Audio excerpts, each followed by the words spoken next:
Pria ini sudah tahu bahwa semua orang yang ada di kota ini bukanlah manusia asli, melainkan hanya pemain figuran seperti di sebuah film. Saat itu Truman menunjukkan keanehan ini kepada istrinya yang sebenarnya juga pemeran pembantu di acara Truman ini. Truman bilang orang yang berjalan-jalan di sekitar mereka hanya melakukan kegiatan yang sama berulang-ulang. Setelah itu Truman kemudian mencoba mengendarai mobil secara ugal-ugalan bersama istrinya yang sudah ketakutan dengan tingkah Truman. Truman membawa mereka ke jembatan pembatas antara kota ini dan daerah luar. Kemudian Truman nekat ngegas mobilnya sendiri dan meminta istrinya untuk mengendalikan setir mobil mereka. Sampai akhirnya Truman berhasil membawa mobil mereka keluar dari kota. Untuk mencegah Truman, tim reality show membuat api besar, namun Truman tidak percaya dan hanya melewati api itu seperti biasa. Truman terus membawa istrinya untuk keluar, bahkan sampai istrinya itu menahan amarah dengan tingkah Truman ini. Sampai akhirnya mereka bertemu dengan polisi yang seakan-akan dibuat sedang menangani sebuah bencana besar di sana. Tentu saja awalnya Truman mempercayai bahwa mungkin benar sedang ada kebocoran PLTN di sini.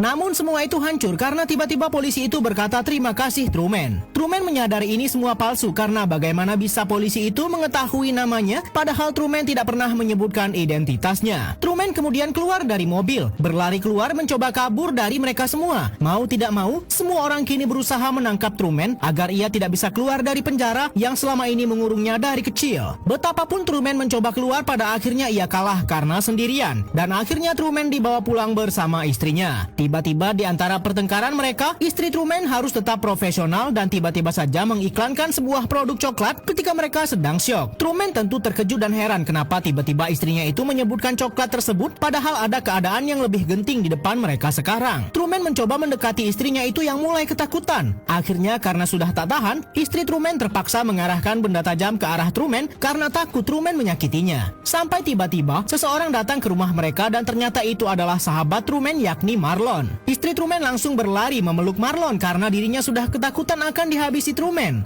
Setelah kejadian tersebut, Marlon dan Truman duduk di dekat pelabuhan untuk menenangkan diri. Diam-diam sutradara sudah mengatur kalimat apa yang harus diucapkan Marlon kepada Truman untuk membuat Truman tersentuh dan mengira Marlonlah satu-satunya orang yang mengerti ketakutan Truman. Kemudian untuk menambah bumbu-bumbu drama, sutradara memutuskan memasukkan ayah Truman yang selama ini dikira tewas tenggelam. Semakin dibuat tersentuh para penonton yang sedang menyaksikan acara Truman ini. Sutradara berhasil mempengaruhi Truman kembali. Ia berhasil menyelamatkan acaranya ini yang nyaris membongkar rahasia mereka. Mantan Truman yang menonton acara ini marah sekali tidak terima Truman kembali dimanipulasi pikirannya. Setelah itu sebuah acara TV mengundang sutradara Truman Show untuk melakukan wawancara dan kemudian mengajak para penonton yang ingin bergabung dengan mereka jika ingin bertanya banyak hal dengan si sutradara. Mantan Truman berhasil masuk dan kemudian mengeluarkan unek-uneknya kepada sutradara yang sudah mengambil hak Truman sejak dirinya masih kecil. Namun pada akhirnya Truman tetap menjalani hari-harinya seperti biasa. Truman kembali melakukan aktivitas dia seperti biasa, menyapa orang-orang dan pergi bekerja. Sutradara juga mencoba memasukkan karakter wanita baru untuk Truman karena kini istri Truman sudah kabur. Malam itu ketika pengawas acara sedang bersantai, mereka melihat Truman yang sedang tertidur di gudangnya. Sutradara sempat curiga dan meminta petugas memutar rekaman dan melihat aktivitas Truman yang bolak-balik dan pergi tidur. Namun karena masih belum yakin, sutradara meminta pemeran Marlon untuk ke rumah Truman memeriksa langsung. Ketika Marlon berpura-pura mengajak Truman untuk minum bersama, betapa kagetnya mereka melihat di balik selimut hanyalah sebuah boneka. Truman berhasil kabur tanpa pengawasan kamera. Marlon mencoba mencari di mana-mana dan ketika ia menarik peta di belakangnya, ada sebuah lubang tempat Truman berhasil kabur dari sana.